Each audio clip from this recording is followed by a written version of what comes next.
ഇന്നത്തെ പുതിയൊരു വീഡിയോയിലേക്ക് എല്ലാവർക്കും സ്വാഗതം.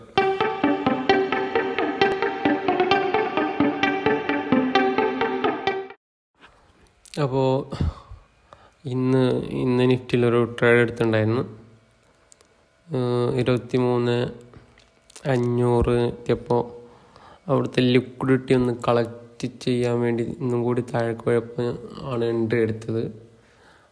അത് പെട്ടെന്ന് തന്നെ സ്റ്റോപ്പ് ലോസ് അടിച്ചിട്ടുണ്ട്.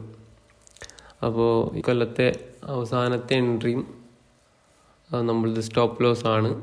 ഒരു 330 രൂപയുടെ ലോസ് വന്നിട്ടുണ്ട്. അപ്പോൾ ഗൈസ് ഇക്കൊല്ലം കൂടി ലോസ് അടിച്ചിരിക്കുകയാണ്. ഇക്കൊല്ലത്തെ ലാസ്റ്റ് ട്രേഡും കൂടി ലോസ് അടിച്ചിരിക്കുകയാണ്. അപ്പോൾ ഇക്കൊല്ലം ഇനി വേറൊരു വീഡിയോ ഇല്ല. ഇപ്പം എങ്ങനെ ഇരിക്കുകയാണ്, നമ്മുടെ സ്റ്റോപ്പ് ലോസ് എടുത്തിട്ട് പോണ പോക്കണ്ട. അപ്പോൾ ഇക്കൊല്ലം വേറെ വീഡിയോ ഇല്ല ഗൈസ്. അടുത്ത കൊല്ലം കാണാം. Bye. Happy new year advance.